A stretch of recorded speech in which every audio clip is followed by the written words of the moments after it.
Selamat sore teman-teman. Kali ini saya mau membuat sebuah video dan di dalam video ini tentunya saya mau membahas tentang firman Tuhan. Dan firman Tuhan yang akan saya bahas itu saya ambil dari kitab Mazmur. Mazmur pasal 23 ayat 1 sampai 6. Nah, kalau misalnya ada yang tidak tahu kitab Mazmur itu di mana, misalnya ada yang mau bertanya, kitab Mazmur itu di mana sih? Bilang saja kitab Mazmur itu setelah kitab Kejadian. Kalau dia tidak tahu juga, atau bilang saja kitab Mazmur itu setelah kitab Matius. Kalau memang dia tidak tahu. Kok ada ya orang yang tidak tahu kitab Mazmur itu di mana? Ya, open your Bible, Mazmur pasal 23 ayat 1 sampai 6. Dengan perikop di situ, Tuhan gembalaku yang baik. Namun sebelum kita masuk ke dalam poin-poinnya, saya akan membacakan ayat-ayatnya terlebih dahulu. Mazmur pasal 23 ayat 1 sampai 6. Mazmur Daud. Tuhan adalah gembalaku, takkan kekurangan aku. Ia membaringkan aku di padang yang berumput hijau.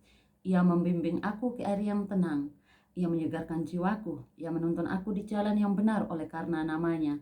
Sekalipun aku berjalan dalam lembah kekelaman, aku tidak takut bahaya, sebab Engkau besertaku. Gadamu dan tongkatmu, itulah yang menghibur aku. Engkau menyediakan hidangan bagiku di hadapan lawanku. Engkau mengurapi kepalaku dengan minyak. Pialaku penuh melimpah. Kebajikan dan kemurahan belaka akan mengikuti aku seumur hidupku, dan aku akan diam dalam rumah Tuhan sepanjang masa. Sebelum kita masuk dalam poin-poinnya, juga perlu kita ketahui bahwa kitab Mazmur ini itu ditulis 3000 tahun. Ya, kitab Mazmur itu ditulis 3000 tahun yang lalu, dan bahkan lebih 1000 tahun kuno dari zaman Yesus Kristus. Dan kita sendiri juga tahu kitab Mazmur ini ditulis oleh Daud, dan sebenarnya bukan hanya Daud, ada juga contoh misalnya Musa, Salomo, Ethan, dan masih banyak yang lainnya. Tetapi Daud lebih identik, Daud lebih banyak menulis kitab Mazmur. Dan Daud itu sangat dicintai Tuhan, dan dia sudah dipanggil Tuhan. Dia dipanggil Tuhan sejak dari kecil, dan kita tahu dia diurapi oleh Nabi Samuel sejak dia masih masa kanak-kanak.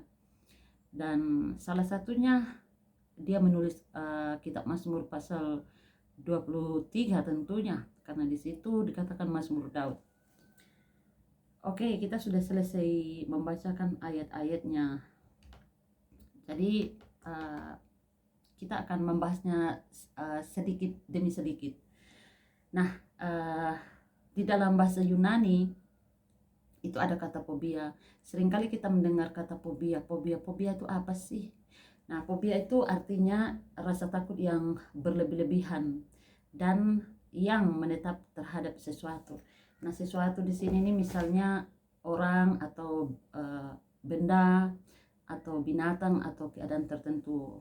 Contoh misalnya ada orang-orang yang dia takut terhadap tempat-tempat tinggi. Nah, itu dinamakan akrofobia. Atau misalnya ada orang yang dia takutnya itu terhadap tempat terbuka. Dia tidak suka tempat-tempat terbuka. Itu dinamakan agorafobia.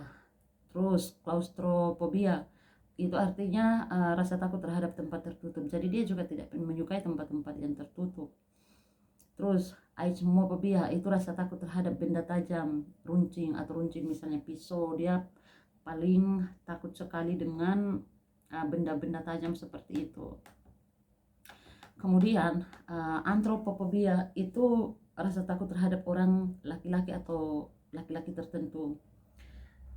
Itu tidak semua laki-laki ya, tetapi orang-orang tertentu. Sama juga dengan ginefobia, itu juga rasa takut terhadap orang perempuan atau orang perempuan tertentu. Sama juga dengan antropofobia tadi.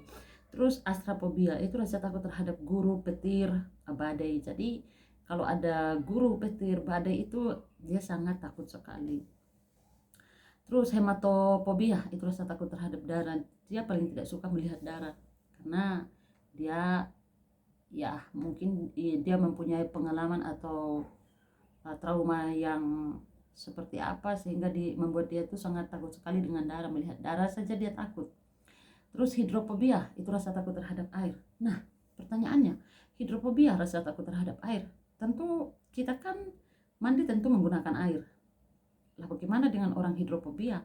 Ya itulah, orang hidrofobia itu dia rasa takut terhadap air. Ya kalau mau tahu tentang orang hidrofobia, Anda bisa mengeceknya secara langsung kepada orang-orang yang mengalami hidrofobia. Lalu pirofobia itu rasa takut terhadap api. Ya, di mana ada api itu dia pasti sangat ketakutan sekali. Ini orang tidak cocok untuk di dapur, bagian di dapur memasak-masak lah. Lalu patofobia itu rasa takut terhadap penyakit atau penyakit tertentu. Ini masih dalam kategori yang wajar kalau menurut saya. Lalu kemudian thanatofobia itu rasa takut terhadap kematian. Ini rasanya tidak wajar lagi, tidak kurang apa ya? Ya kurang masuk akal, karena ya tentu kita semua manusia tahu bahwa kita akan mengalami kematian. Ya itulah orang thanatofobia. Lalu kemudian toksifobia itu rasa takut terhadap racun atau rasa takut untuk diracun. Ini juga susah ya kalau misalnya kita mau pergi berkunjung ke rumah saudara kita atau rumah teman-teman kita. Ini dia paling tidak cocok kalau untuk ditawari untuk makan atau minum, karena dia mempunyai rasa takut terhadap racun atau rasa takut untuk diracun. Jadi apapun itu pasti dia berpikir, oh takut diracuni, ya kan. Susah juga orang-orang yang tipikal toksifobia ini. Kemudian zoofobia, rasa takut terhadap binatang atau binatang tertentu. Ini masih ya mau dibilang masuk akal ya masuk akal, masih wajar lah. Ini juga mungkin masuk dalam kategori saya juga. Lalu kemudian karena saya juga takut binatang tertentu, apalagi cicak. Saya paling takut sekali cicak, terus apalagi kecoa, terus tokek. Itu yang paling saya takuti. Kalau ada cicak di kamar, atau tokek, jangan harap saya mau tidur di kamar. Saya harus kasih keluar dulu cicak itu atau tokek itu. Kadang saya suruh ponaan saya juga untuk mengusir cicak itu. Ya bagaimana caranya, pokoknya cicak itu harus keluar, harus tidak ada di kamar. Kemudian masuk lagi di monofobia, itu rasa takut terhadap kesendirian. Jadi orang-orang yang seperti ini dia tidak suka menyendiri. Mungkin dia lebih baiknya itu dihibur sama orang-orang atau tempat-tempat yang ramai. Lalu masuk di oklofobia, ini rasa takut terhadap orang banyak. Ini kebalikan lagi ya dari monofobia. Iya, antonimnya. Kemudian masuk lagi di nikofobia, rasa takut terhadap kegelapan atau malam. Ya terkadang saya juga sering kayak gini, tapi tidak yang over sekali. Lalu masuk lagi di necrofobia, rasa takut terhadap mayat. Nah, semua rasa takut yang sudah saya sampaikan ini kelihatannya itu kayak tidak masuk akal, kayak tidak beralasan. Tetapi dalam hidup kita juga sebagai orang Kristen, kita juga sering ada rasa takut tentunya. Contoh misalnya rasa takut terhadap kekurangan, misalnya kekurangan uang, terus kekurangan makan, pakaian, dan lain sebagainya, atau rumah, atau misalnya kita takut pada bahaya, terus penderitaan, kesukaran, kita tidak mau susah, atau takut pada masa depan, bagaimana masa depan kita nanti. Terus kita juga sebenarnya ini terkadang karena kita bawaannya itu sudah berpikir yang negatif. Jadi kalau misalnya kita berpikir yang negatif, contoh misalnya pasti masa depan saya seperti ini, ya sulit juga. Ya susah kalau orang-orang yang berpemikiran seperti itu. Kalau orang yang berpemikiran negatif pasti bawaannya akan negatif terus. Tapi kalau orang yang berpemikiran positif pasti bawaannya akan positif terus.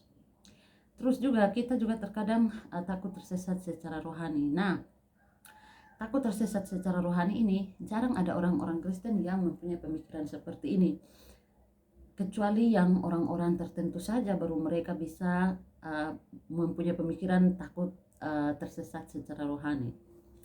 Nah, kita sendiri mungkin beranggapan bahwa rasa ketakutan yang seperti ini, yang misalnya takut pada bahaya, itu sepertinya itu sangat masuk akal atau sangat normal atau sangat beralasan.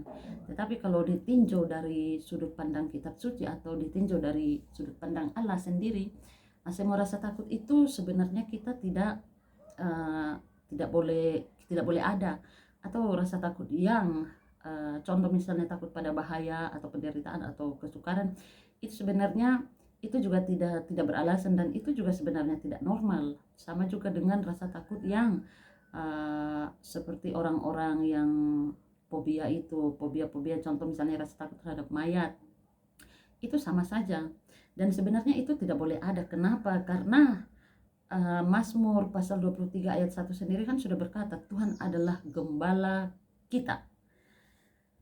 Jadi Tuhan adalah gembala kita. Seperti apa sih penggembalaan Tuhan itu, ya kan?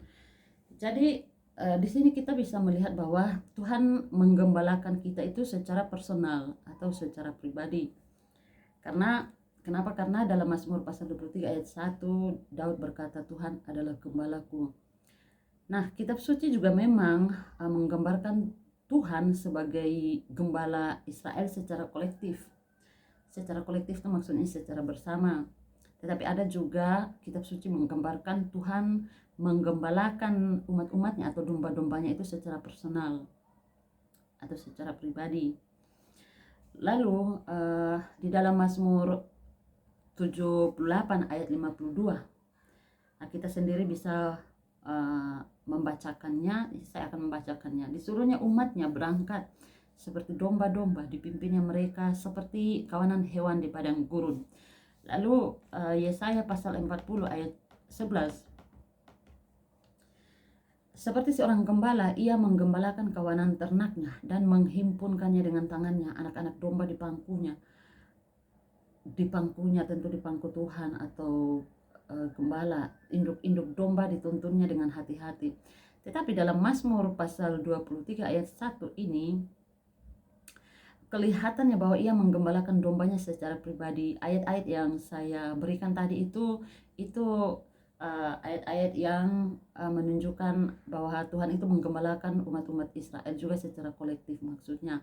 Lalu saya membandingkan dengan Mazmur pasal 23 ayat 1, Tuhan menggembalakan domba-dombanya itu secara personal atau pribadi atau satu persatu. Mari kita baca Mazmur 23 ayat 1. Sabar ya, Mazmur 23 ayat 1. Karena saya pakai laptop.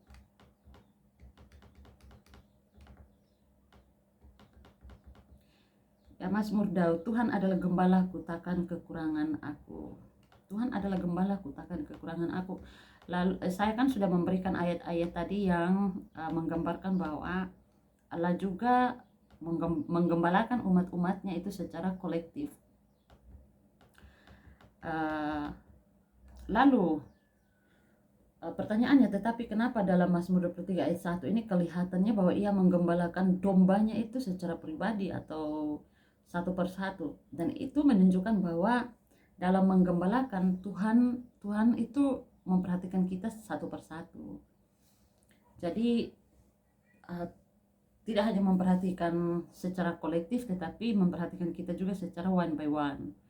Kemudian kita bisa membandingkannya dengan Yohanes pasal 10 ayat 3b. Ia memanggil domba-dombanya masing-masing menurut namanya dan menuntunnya keluar. Kita bisa meninjau ini secara positif dan juga secara negatif. Kita tinjau pertama itu dari secara kita tinjau pertama secara positif ya. Pertama, tidak mungkin ada domba yang ketinggalan. Tidak mungkin ada domba yang ketinggalan. Kemudian kedua, kita tetap diperhatikan atau digembalakan oleh Tuhan. Betapa rendahnya kita dan tidak berartinya kita di mata manusia. Ya kan, dalam pandangan manusia kita tuh tidak ada artinya, kita itu sangat rendah. Contoh misalnya kita ke gereja atau ke tempat lain, kita tuh selalu dianggap rendah, tidak ada artinya. Itulah manusia selalu membeda-bedakan, padahal di mata Tuhan tidak ada manusia yang dibedakan sama sekali, semua manusia itu sama. Tapi itulah faktanya. Contoh misalnya orang miskin tidak mempunyai kedudukan, ya, baik di dalam gereja ataupun dimanapun, itu orang miskin itu tidak ada kedudukannya sama sekali. Karena itu apapun yang kita alami, jangan menganggap bahwa Tuhan tidak mempedulikan saudara. Lalu kedua kita ambil, kita coba lihat dari negatifnya, secara negatif. Di dalam Amsal pasal 15 ayat 3, mata Tuhan ada di segala tempat, mengawasi orang jahat dan juga orang baik. Lalu kedua juga, dalam penggembalaan Tuhan, Tuhan itu juga mencukupi kebutuhan kita. Silakan kita baca dalam Mazmur 23 ayat 1-2. Mazmur Daud, Tuhan adalah gembalaku, takkan kekurangan aku. Perhatikan kata takkan kekurangan aku. Ia membaringkan aku di padang yang berumput hijau. Ia membimbing aku ke air yang tenang. Nah, Mazmur 23 ayat 1 ini, perhatikan kata takkan kekurangan. Dengarkan kata takkan kekurangan. Nah, di sini tidak dikatakan kelimpahannya, tetapi kekurangan. Jadi Tuhan tidak pernah menjanjikan kekayaan. Tuhan tidak menjanjikan kekayaan, tetapi berkecukupan. Terkadang kalau kita sudah salah menafsirkan itu, maka penerapannya juga akan menjadi salah. Sebagai salah satu contoh, banyak orang-orang yang mengutip ayat-ayat Alkitab, bahkan itu di dalam kalangan Kristen juga.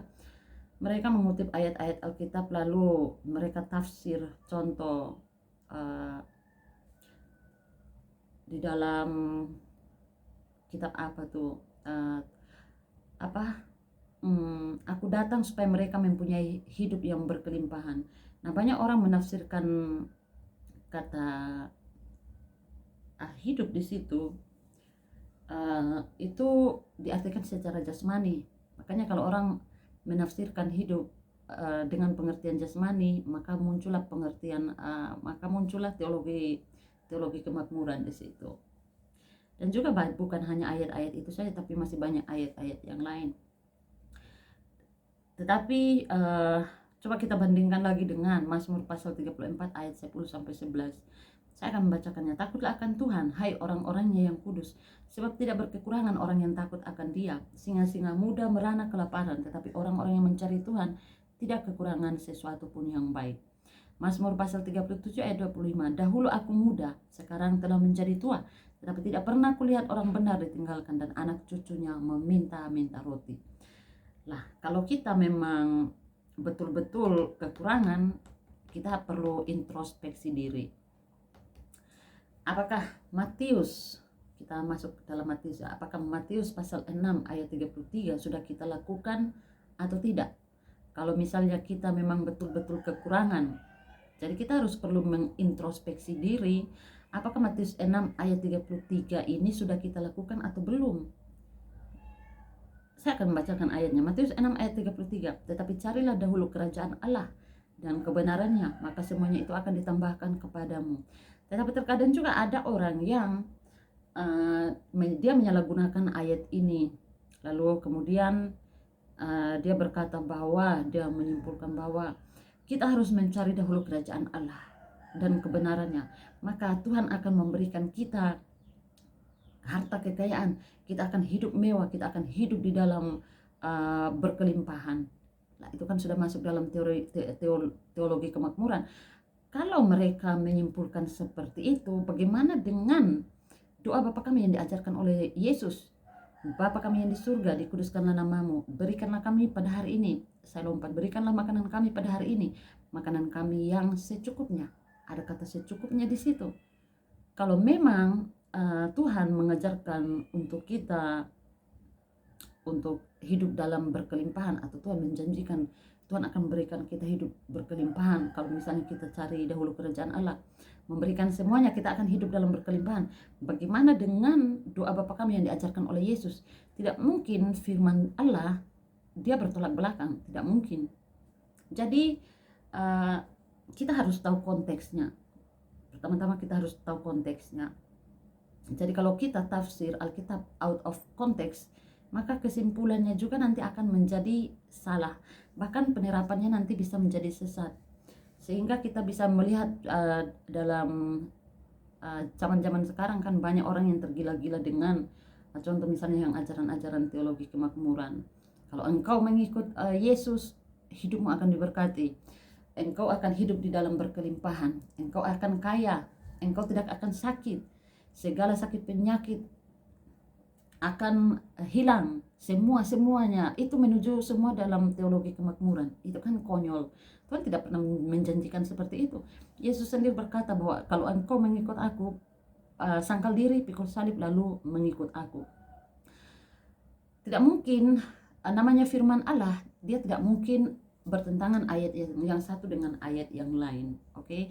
Nah, bagaimana caranya kita mengharmoniskan ayat-ayat yang kelihatannya kontradiksi satu dengan yang lain? Ya, kita harus mengambil seluruh ayat-ayat itu lalu kita bisa menyimpulkan.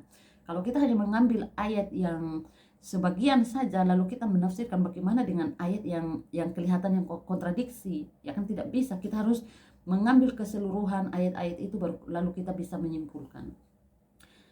Oke, lalu kita masuk lagi dalam Mazmur pasal 23 ayat 2, rumput dan air.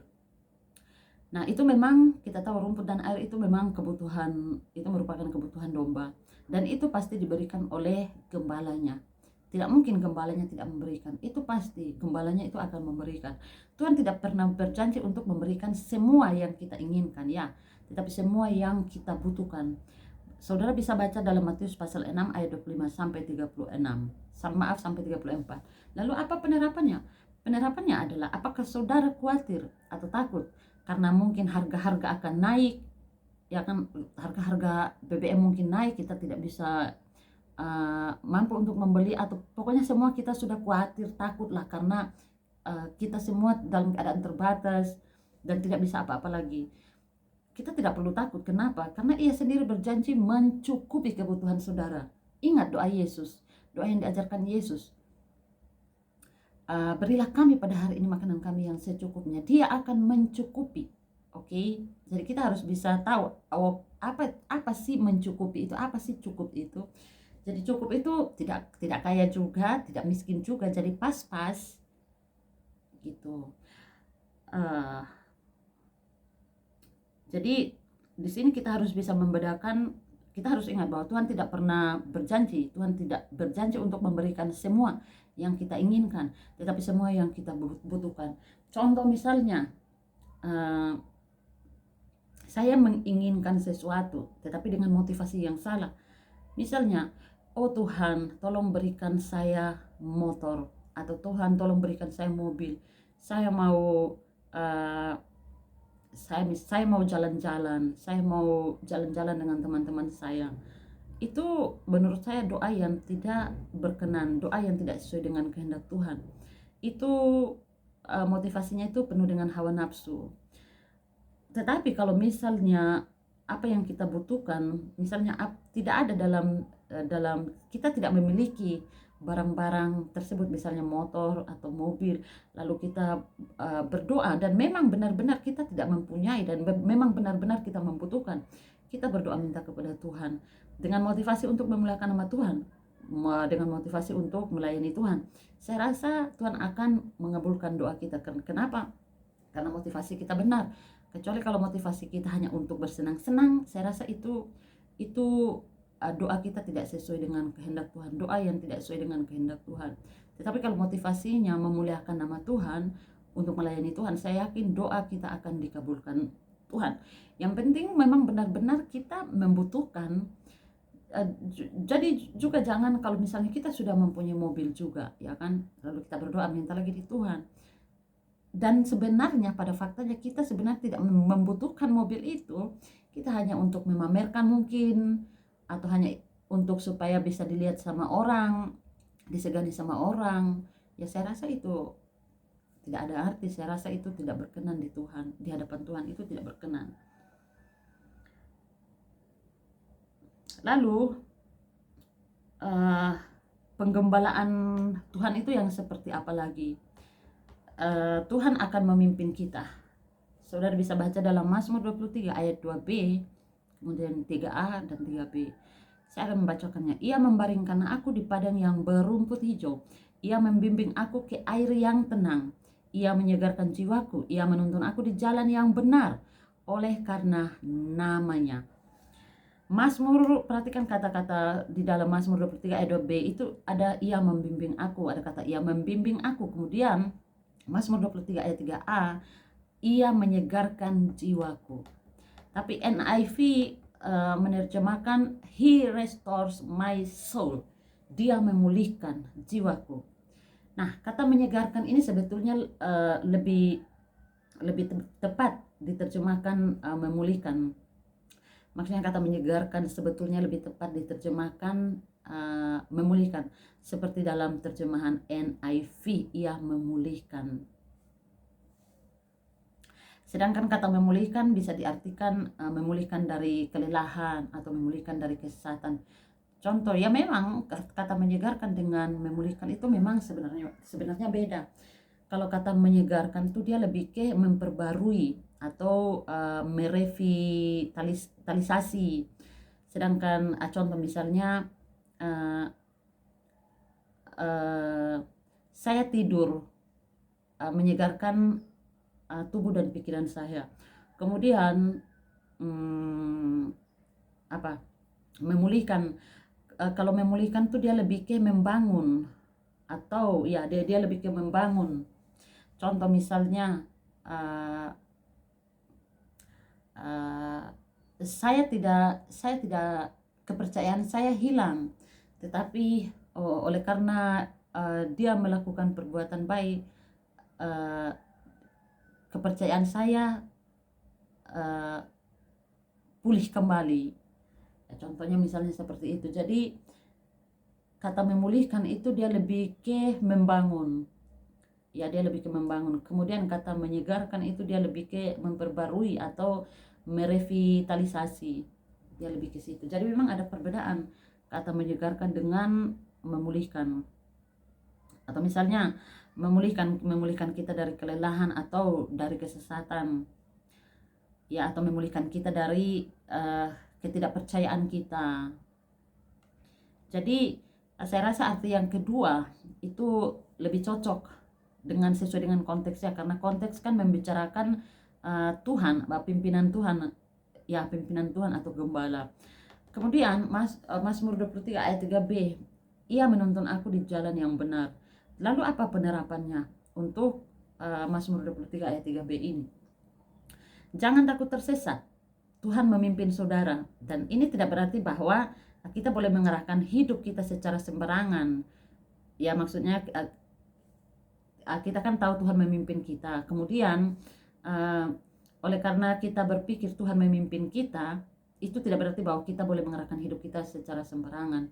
Contoh misalnya hidup dalam kemabukan mungkin, atau dan lain sebagainya lah.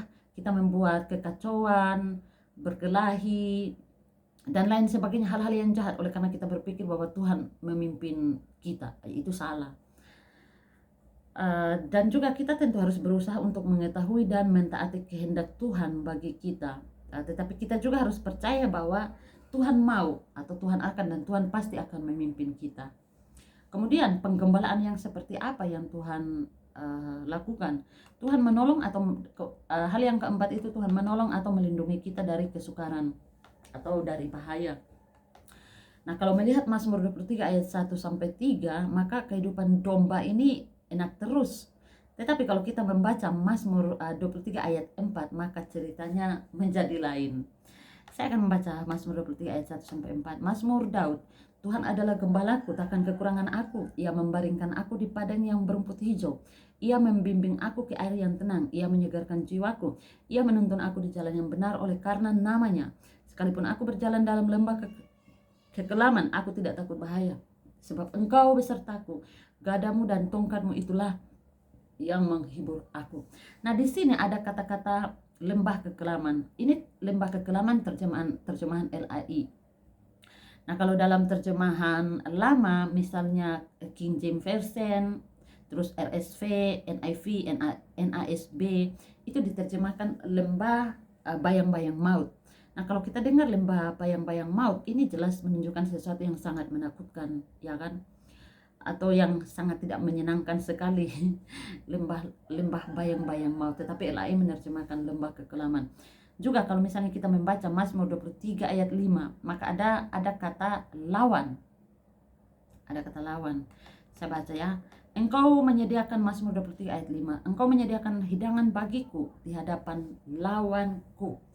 Engkau mengurapi kepalaku dengan minyak, pialaku penuh melimpah.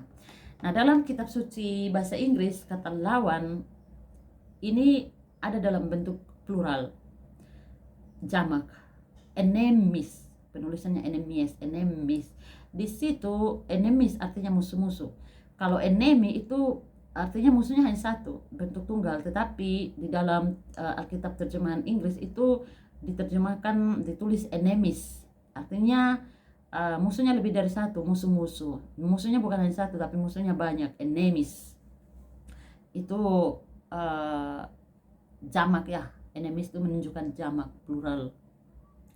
Dan itu menunjukkan bahwa domba memang banyak sekali musuhnya. Perlu kita ingat ya, domba memang banyak musuhnya, banyak sekali musuhnya. Dan menjadi orang Kristen atau orang benar tidak berarti bahwa kita tidak mempunyai musuh. Sekalipun kita tidak mempunyai musuh, tetapi faktanya kita sendiri yang akan dimusuhi oleh orang-orang. Kenapa? Karena kita kan mentaati Tuhan, kita mengikuti Tuhan. Ya, kita melayani Tuhan. Jadi sekalipun kita tidak mempunyai musuh, orang-orang lah yang akan memusuhi kita.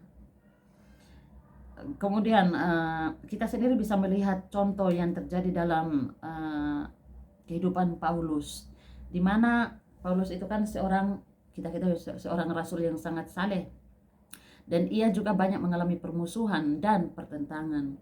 Saudara bisa baca dalam Kisah Para Rasul 24 ayat 5, telah nyata kepada kami bahwa orang ini adalah penyakit sampar, seorang yang menimbulkan kekacauan, kata kekacauan, di antara semua orang Yahudi di seluruh dunia yang beradab, dan bahwa ia adalah seorang tokoh dari sekte orang Nasrani. Nah, sebelum kita bahas tentang kasus Paulus, di sini ada kata Nasrani. Banyak orang juga di sini yang keliru. Terkadang orang menyebut orang Kristen itu sebagai orang Nasrani. Contoh misalnya orang-orang di Indonesia, mereka berkata bahwa itu orang-orang Nasrani. Atau misalnya saya lah, saya kan orang Sabu, saya suku Sabu. Tetapi orang menyebut saya, karena saya pengikut Kristus, orang menyebut saya Nasrani. Itu orang Nasrani atau Kristen. Padahal sebenarnya kata Nasrani dengan Kristen itu beda. Memang betul sama-sama pengikut Kristus, Kristen pengikut Kristus. Kalau Nasrani itu lebih condong ke orang Nazaret. Orang Nazaret yang pengikut Kristus, yang menjadi pengikut Kristus. Orang Nazaret pengikut Kristus dengan orang Kristen pengikut Kristus. Jadi saya bukan orang Nazaret. Jadi kalau Anda mengatakan bahwa saya Nasrani, saya bukan orang Nazaret. Memang betul saya pengikut Kristus, tetapi saya Kristen. Kenapa saya Kristen? Karena saya pengikut Kristus. Saya bukan orang Nazaret. Jadi Nasrani itu lebih ke orang-orang Nazaret yang pengikut Kristus. Jadi kita kembali lagi ke kasusnya Paulus. Perhatikan itu kata-kata penyakit sampar dalam Kisah Para Rasul 24 ayat 5. Dan kata Yunani yang dipakai itu adalah loimon, yang bisa berarti penyakit sampar, bisa juga wabah, bisa juga gangguan. Nah, karena itu NIV menerjemahkan troublemaker. Trouble itu kekacauan, bisa juga diartikan masalah, tergantung konteksnya. Maker, pembuat. Jadi NIV menerjemahkan troublemaker, pembuat kekacauan atau pembuat masalah. Dan fakta memang menunjukkan bahwa dimanapun Paulus berada, di situ ada kekacauan. Silakan baca Kisah Para Rasul 9-28. Tetapi sebetulnya Paulus tidak menimbulkan kekacauan itu sebenarnya. Kenapa? Karena ia hanya memberitakan Injil, memberitakan firman Tuhan. Tetapi orang-orang yang menolak pemberitaan Injil, itulah yang membuat kekacauan. Contoh misalnya saya ini kan hanya menyampaikan Injil, Tetapi oleh karena mereka tidak suka firman Tuhan, mereka membenci firman Tuhan atau mereka membenci Kristus, mereka membuat kekacauan. Jadi memang kelihatannya saya yang membuat kekacauan, tetapi sebenarnya bukan saya yang pelaku utamanya, bukan saya yang pembuat kekacauannya, pembuat masalahnya, tetapi orang-orang yang menolak Injil itulah yang membuat kekacauan. Jadi bukan Paulus yang membuat kekacauan, tetapi orang-orang yang menolak pemberitaan firman Tuhan itulah yang mereka membuat kekacauan, membuat kegaduhan. Lalu apa penerapannya untuk saudara-saudara dan juga untuk saya? Ya, kalau kita rajin memberitakan Injil atau firman Tuhan, kita rajin menegakkan kebenaran, dan karena itu lalu saudara disebut troublemaker. Misalnya saudara memberitakan Injil, memberitakan firman Tuhan, lalu orang-orang menyebut saudara itu troublemaker, pembuat kekacauan, pembuat gaduh, pembuat masalah. Maka kita saudara tidak perlu malu. Kenapa? Karena ya kita ingat sendiri bahwa Yesus sendiri pernah dikatakan sebagai orang gila, sebagai orang sesat. Saudara bisa baca dalam Markus 3 ayat 21, 22, 30 dan Yohanes 10 ayat 20. Bandingkan dengan Yohanes 15 ayat 18 sampai 20. Saya akan membacakannya. Jikalau dunia membenci kamu, ingatlah bahwa ia telah lebih dahulu membenci aku daripada kamu. Sekiranya kamu dari dunia, tentulah dunia mengasihi kamu sebagai miliknya. Tetapi karena kamu bukan dari dunia, melainkan aku telah memilih kamu dari dunia, sebab itulah dunia membenci kamu. Ingatlah apa yang telah kukatakan kepadamu, seorang hamba tidaklah lebih tinggi daripada tuannya. Jikalau mereka telah menganiaya aku, aku di sini maksudnya Yesus, mereka juga akan menganiaya kamu. Jikalau mereka telah menuruti firmanku, mereka juga akan menuruti perkataanmu. Jadi permusuhan itu bisa dari luar, bisa juga dari dalam. Ingat ya, dalam kelompok Yesus itu ada Yudas Iskariot. Kita lihat sendiri, dalam kelompok yang kecil saja, murid Yesus kan ada 12. Dalam kelompok yang kecil saja itu ada musuh. Bagaimana jika saudara memiliki kelompok-kelompok yang besar, ya akan grup-grup yang besar? Apakah saudara mau mengatakan bahwa tidak punya musuh sama sekali? No, Anda salah. Kenapa? Karena kita sendiri bisa melihat kelompok yang kecil saja, yang 12 orang saja itu punya musuh. Bagaimana dengan orang yang memiliki kelompok yang banyak? Saya yakin itu musuhnya itu sangat lebih banyak lagi.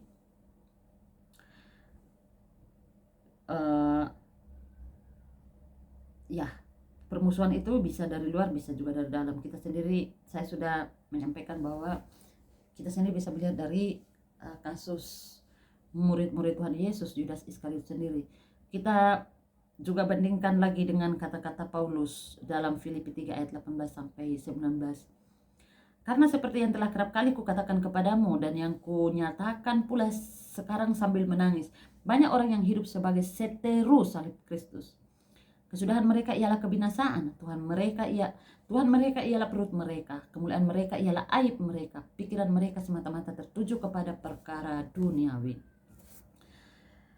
Jadi semua ini menunjukkan bahwa dalam kehidupan domba itu ada banyak hal yang menakutkan. Ya, dalam kehidupan domba itu tidak enak-enak saja, tetapi ada hal yang menakutkan. Tetapi domba itu tidak boleh takut. Kenapa? Karena ada banyak alasan. Domba itu tidak boleh takut. Pertama, Tuhan atau gembala itu akan menyertai atau melindungi domba-dombanya. Mazmur pasal 23 ayat 4. Sekalipun aku berjalan dalam lembah kekelaman, aku tidak takut bahaya sebab engkau besertaku.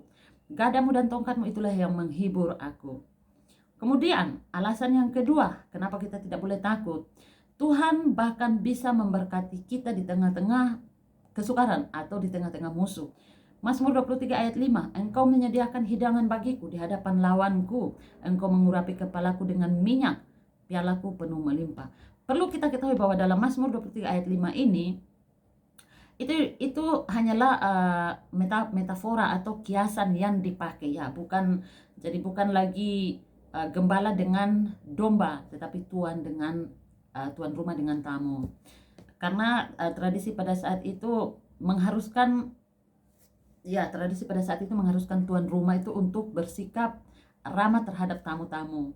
tamu-tamu mereka. Keramahan itu mencakup hal-hal, contoh misalnya mereka membungkukkan diri untuk menghormati tamu, terus memberikan salam kepada tamu, terus mencium tamu. Lukas 7 ayat 45, mereka melepaskan sepatu tamu juga.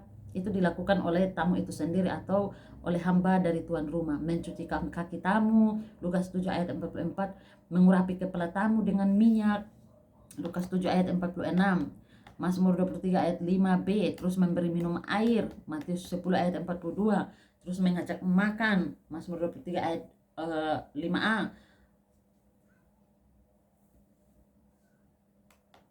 dan lain sebagainya. Kemudian alasan yang kelima kenapa kita tidak boleh takut, karena Tuhan adalah gembala yang setia.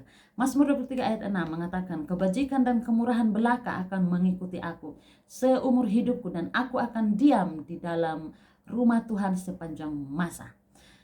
Nah, Mazmur 23 ayat 6a itu seumur hidup. Kemudian 23 Mazmur 23 ayat 6b, di dalam rumah Tuhan itu menunjuk ke surga. Jadi Tuhan terus menggembalakan kita dengan setia sampai kita masuk ke surga. Jadi jangan pernah lupa itu. Kita tidak boleh takut. Kita harus ingat itu bahwa Tuhan terus menggembalakan kita dengan setia sampai kita masuk ke surga. Lalu apa penerapannya untuk kita?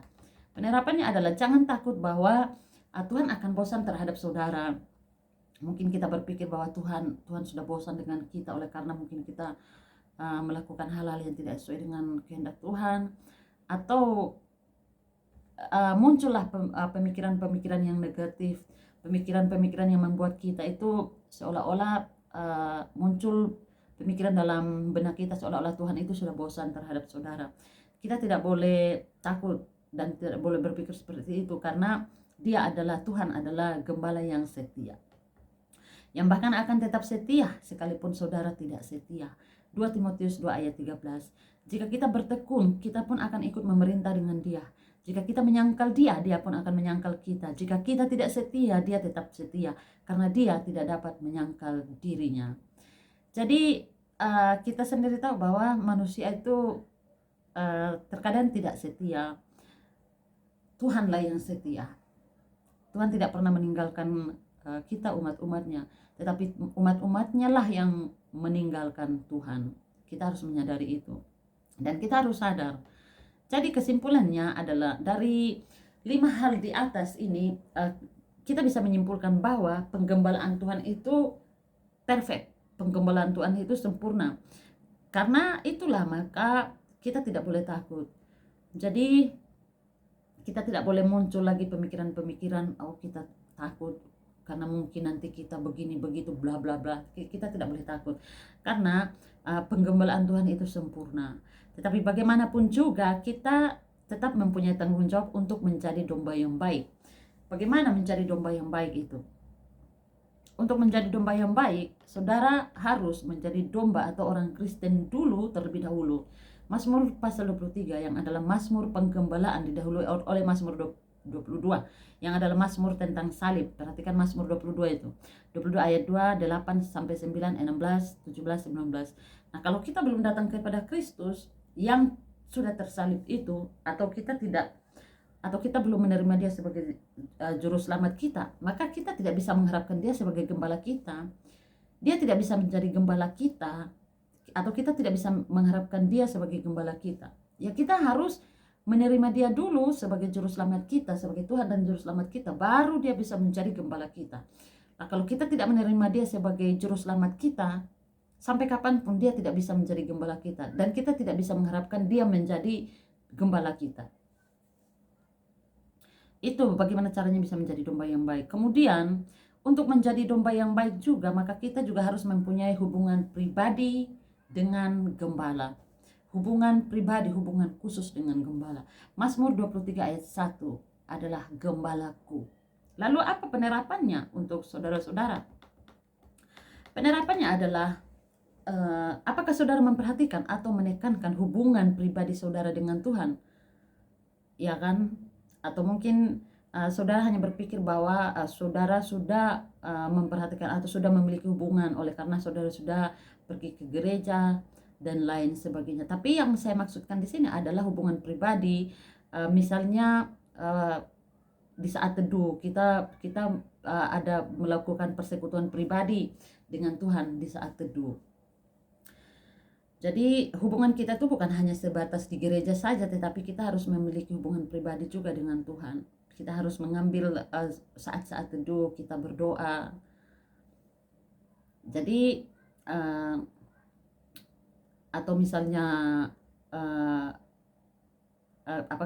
kita rajin mungkin mengikuti kebaktian, pemahaman Alkitab.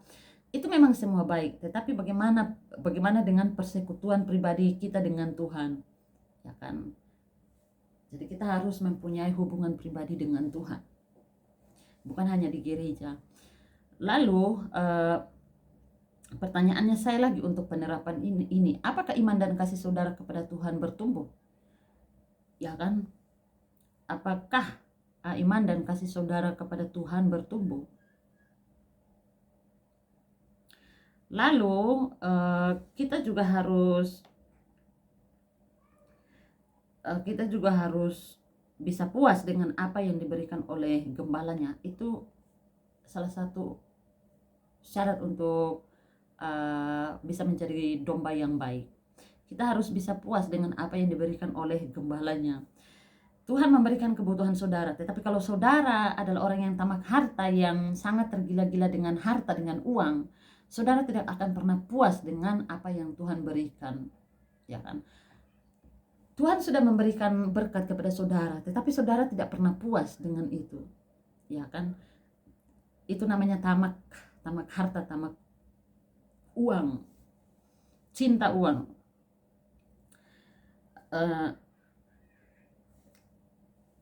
Dan kita kembali lagi ke kata-kata takkan kekurangan aku, Mazmur pasal 23 ayat 1. Kalau misalnya saudara, perhatikan ini ya, Mazmur 23 ayat 1. Takkan kekurangan aku. Jadi kalau misalnya saudara tidak pernah puas dengan apa yang Tuhan berikan kepada saudara, maka saudara tidak akan pernah mengalami atau merasakan Mazmur pasal 23 ayat 1 yang berbunyi takkan kekurangan aku. Jadi kalau misalnya Anda tidak pernah merasa puas, tidak pernah bersyukur dengan apa yang Tuhan sudah berikan berkat kepada Anda tidak akan pernah mengalami atau merasakan pentingnya atau fungsinya atau fungsinya Mazmur 23 ayat 1 ini. Anda pasti berpikir, Mazmur 23 ayat 1 ini tidak berlaku bagi saya.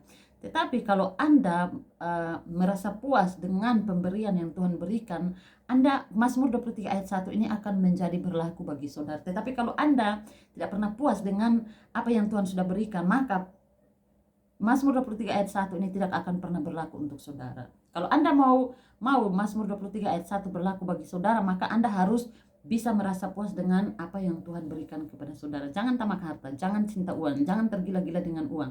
Memang betul kita membutuhkan uang, tetapi setidaknya maksudnya jangan tamak harta. Apa yang Tuhan sudah berikan kita harus mengucap syukur. Jangan lagi kita merasa tidak puas dengan yang Tuhan berikan, ya kan? Sama juga tidak pernah kaya-kaya, iya kan? Iya. Tuhan sudah kasih, tetapi kita masih belum puas, ya kan? Akhirnya kita kerja tiap hari, kita kerja, bahkan kita waktu kita sepenuhnya itu hanya untuk bekerja, dan resikonya, akibatnya, konsekuensinya kita tidak ke gereja. Gereja kita korbankan, firman Tuhan kita korbankan hanya untuk pekerjaan. Itu namanya sudah memberhalakan hal-hal tersebut. Jadi kalau saudara mau merasakan atau mau supaya Mazmur 23 ayat 1 ini berlaku bagi saudara, maka saudara harus bisa puas dengan apa yang Tuhan sudah berikan. Coba kita baca Pengkhotbah 5 ayat 9. Siapa mencintai uang tidak akan puas dengan uang, dan siapa mencintai kekayaan tidak akan puas dengan penghasilannya.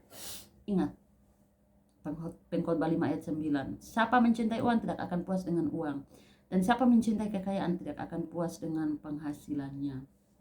Kita lihat juga kan orang kaya, sudah kaya raya, tetapi ya dia tetap bekerja juga. Saya tidak tahu, padahal dia ini sudah kaya, sudah hidup di atas uang, tetapi buktinya dia masih bekerja juga. Maksudnya ini saya tidak kaitkan dengan Pengkhotbah 5 ayat 9 ya. Ini di luar Pengkhotbah 5 ayat 9. Saya hanya berpikir saja. Kenapa kok ada orang yang sudah kaya tapi mereka masih kerja juga? Ya kan? Berarti secara logika berarti mau dibilang kaya iya juga, mau dibilang tidak kaya iya juga, tapi nyatanya mereka masih bekerja juga. Kira-kira bagaimana menurut saudara? Orang kaya tetapi dia masih bekerja. Bayangkan, kenapa dia tidak stop saja, ya kan? Silakan berpikir sendiri. Ini saya tidak mengkaitkan dengan Pengkhotbah 5 ayat 9 ya. Kemudian bagaimana untuk menjadi domba yang baik itu? Ya kita harus mau dipimpin dan mau dekat dengan Tuhan. Kalau kita tidak mau dipimpin atau tidak mau dekat dengan Tuhan, jangan harap kita bisa menjadi domba yang baik. Itu kita hanya bisa menjadi kambing, bukan domba. Mazmur 23 ayat 3, ia menuntun aku. Dan ini jelas menunjukkan bahwa kita harus mau dipimpin. Kita harus mau dipimpin. Bandingkan juga dengan Yohanes 10 ayat 3, ayat 4, ayat 27. Yang menunjukkan bahwa domba harus mendengar suara gembala dan mengikutinya atau mentaatinya. Saya bacakan ayatnya ya. Saya ulangi lagi. Yohanes 10 ayat 3, ayat 4, ayat 27. Itu menunjukkan bahwa domba harus mendengar suara gembala, mengikutinya dan mentaatinya. Yohanes 10 ayat 3, ayat 4 sampai ayat 27. Untuk dia penjaga membuka pintu dan domba-domba mendengarkan suaranya dan ia memanggil domba-dombanya masing-masing menurut namanya dan menuntunnya keluar. Jika semua dombanya telah dibawanya keluar, ia berjalan di depan mereka dan domba-domba itu mengikuti dia karena mereka mengenal suaranya. Domba-dombaku di sini domba-domba Kristus, Yesus Kristus, mendengarkan suaraku, mendengarkan suara Yesus, dan Yesus dan aku mengenal mereka dan mereka mengikuti aku. Dan Yesus mengenal mereka, domba-domba, dan domba-domba mengikuti Yesus. Lalu apa penerapannya bagi saudara-saudara? Penerapannya adalah dengarlah firman Tuhan. Khotbah mungkin, penginjilan, orang yang penginjilan atau pemahaman Alkitab mungkin. Dengan tekun, tentunya dengan tekun dan rajin. Kalau Anda malas, bagaimana bisa dekat dengan Tuhan? Karena ada orang Kristen yang dia mau datang gereja ketika misalnya gereja mengadakan pesta, atau ketika misalnya pada saat Natal, wah itu full sekali, bahkan kursi-kursinya itu sampai ke pinggir jalan umum, itu full sekali. Tetapi anehnya di saat misalnya pemberitaan firman Tuhan atau misalnya pemahaman mau mengikuti pemahaman Alkitab, mungkin itu jarang sekali. Tetapi ketika kayak momen-momen seperti itu, fullnya minta ampun. Dari yang tidak tahu Tuhan, dari yang tidak kenal Tuhan, itu semua mencari kenal Tuhan. Tetapi kenal Tuhan hanya sebatas pas Natal saja. Iya, jadi itu sama dengan orang buta.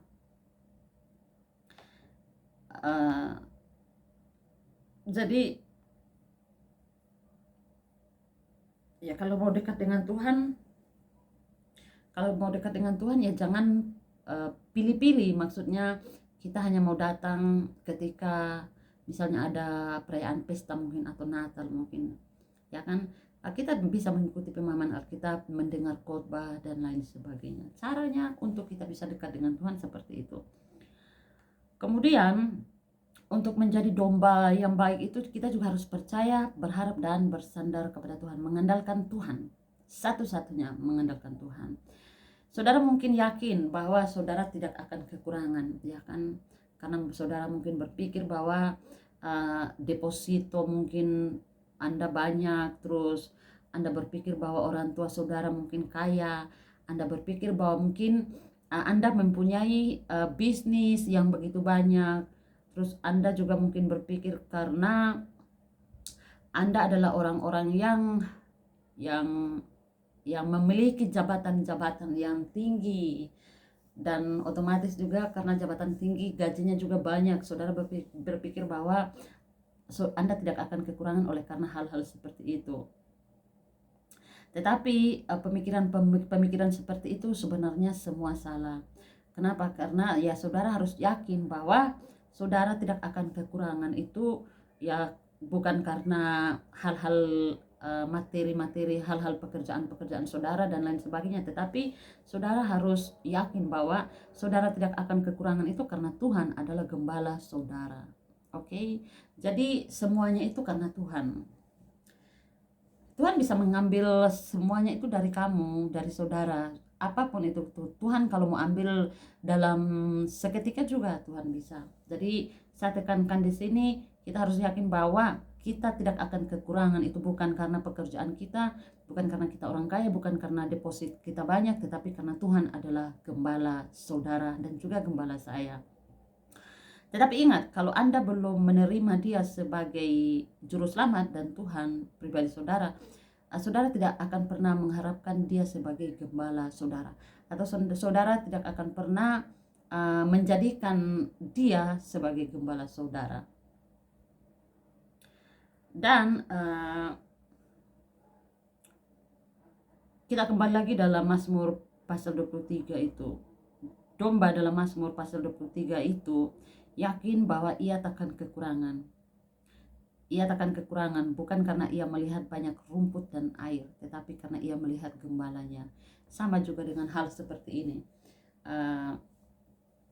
Kita yakin kita tidak kekurangan itu bukan karena pekerjaan kita atau deposit mungkin, atau kita orang kaya mungkin tidak, tetapi karena gembalanya lah. Kita melihat kepada gembalanya, bukan melihat kepada rumput dan air. Kita tidak melihat kepada pekerjaan kita, deposit mungkin, atau berpikir bahwa kita kaya, tidak, tetapi kita melihat kepada gembala kita, kepada Tuhan kita. Dan juga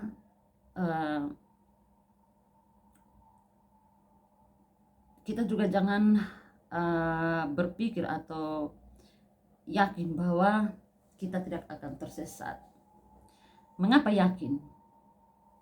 Kalau saudara berpikir atau saudara yakin bahwa saudara tidak mungkin tersesat, mengapa yakin? Apakah Anda yakin karena pendeta saudara itu mungkin orang hebat, orang terkenal, atau karena mungkin saudara adalah orang yang belajar firman Tuhan dan setia kepada Tuhan? Menurut saya itu salah. Kalau kita mengatakan bahwa saudara yakin saudara tidak mungkin tersesat, dan pertanyaannya adalah, tetapi mengapa saudara yakin? Apakah karena, kembali lagi jawabannya, apakah karena pendeta saudara itu hebat, terkenal? Itu salah. Jawabannya adalah dalam Mazmur 23 ayat 2-3, yaitu karena Tuhanlah yang membimbing saudara. Oke? Mau sehebat apapun pendeta, dia tidak bisa membimbing saudara. Yang bisa membimbing saudara itu adalah Tuhan. Yang bisa dan juga yang bisa membuat kita bisa mengenal Tuhan, beriman kepada Tuhan, bukan juga pendeta, tetapi Tuhan sendiri. Karena itu semua adalah anugerah. Jadi kalau ada campur tangan pendeta, itu namanya bukan anugerah. Kita sendiri tahu bahwa iman juga itu diberikan Tuhan. Kita bisa mengenal Tuhan itu karena anugerah. Kita tidak layak untuk untuk diselamatkan Tuhan. Kenapa? Karena kita manusia yang berdosa. Jadi ingat, itu semua karena anugerah. Oke? Jadi kita tidak bisa mau sehebat apapun pendetanya, dia tidak bisa membimbing kita. Satu-satunya yang bisa membimbing kita itu hanya Tuhan, lewat firman Tuhan, lewat hamba-hamba Tuhan yang menyampaikan firman Tuhan. Tetapi pelaku, tokoh utamanya itu bukan si pendetanya, tetapi Tuhanlah, yang karya Tuhanlah semua yang membimbing kita. Sekalipun pendeta Anda mau membimbing saudara, tapi kalau bukan Tuhan, it's nothing. Saya sudah memberikan jawabannya ya, Mazmur 23 ayat 2-3. Dan juga mungkin juga saudara berpikir bahwa saudara adalah orang yang rajin belajar firman Tuhan dan setia kepada Tuhan. Banyak juga orang berpikir seperti itu. Tetapi itu juga sebenarnya salah. Kenapa? Karena di dalam Mazmur pasal 23 ayat 3 itu ada kata-kata oleh namanya, nya. Jadi Tuhanlah yang memimpin kita karena dirinya sendiri. Oke? Dengar baik-baik ini. Ada kata-kata oleh karena namanya. Jadi Tuhanlah yang memimpin kita karena dirinya sendiri. Alasan mengapa ia memimpin kita terletak bukan pada diri kita, tetapi pada dirinya sendiri.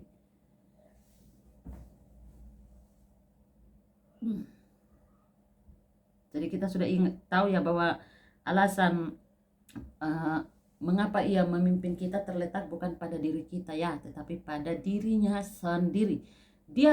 Tuhan memimpin kita itu bukan terletak pada diri kita, tetapi pada dirinya sendiri.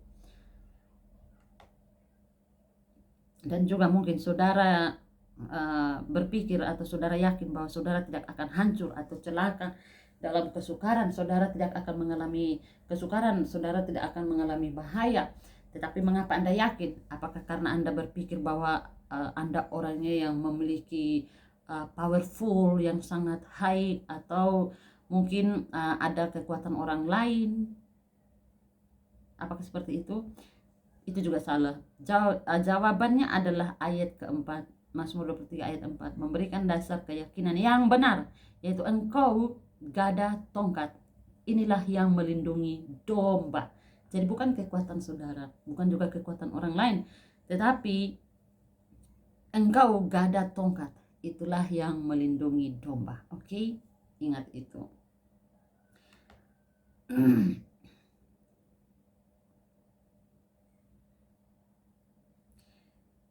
Ya mungkin hanya itu saja yang bisa saya berikan kepada saudara-saudara, dan saya hanya mau memberikan masukan atau kata penutup. Misalnya kalau saudara menjadi domba yang matanya terus diarahkan kepada gembala, selalu bersandar, selalu mengandalkan kepada gembala, kepada Tuhan, maka saudara akan merasa aman. Rasa aman itu terlihat dari mana? Di sini bukan kita mau berasumsi tanpa ada data fakta yang jelas, tetapi apa yang kita bicarakan semua itu ada data faktanya. Nah, bagaimana rasa aman itu? Rasa aman itu terlihat dari mana sih? Terlihat dari Mazmur 23 ayat 4. Domba itu berjalan dalam lembah bayang-bayang maut. Ia bukannya lagi di situ lari terkencing-kencing karena mungkin ketakutan, tetapi berjalan dengan santai. Bandingkan Amsal 28 ayat 1. Orang fasik lari walaupun tidak ada yang mengejarnya, tetapi orang benar merasa aman seperti singa muda. Lalu kita merasa aman itu juga karena ia bisa makan dengan santai padahal ada musuh. Ia merasa aman di tengah-tengah bahaya atau musuh. Mazmur 23 ayat 5. Engkau menyediakan hidangan bagiku, di hadapan lawanku engkau mengurapi kepalaku dengan minyak, pialaku penuh melimpah. Jadi si dombanya itu bisa makan dengan santai padahal ada musuh. Ia merasa aman, domba merasa aman di tengah-tengah bahaya atau musuh. Jadi semua rasa takut itu hilang kalau mata kita diarahkan kepada gembala. Nah, pertanyaannya adalah, maukah saudara mengarahkan mata saudara kepada gembala? Atau maukah saudara mengarahkan mata saudara kepada Tuhan? Jawabannya ada di dalam hati saudara.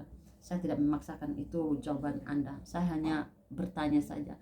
Kalau saya pribadi, saya mau mata saya mengarahkan kepada gembala, kepada Tuhan saya. Terima kasih. Mungkin hanya itu yang bisa saya sampaikan. Jika ada salah kata atau apa mungkin mohon diralat, disampaikan supaya kita juga bisa memperbaikinya ke depannya. Mungkin hanya itu. Terima kasih.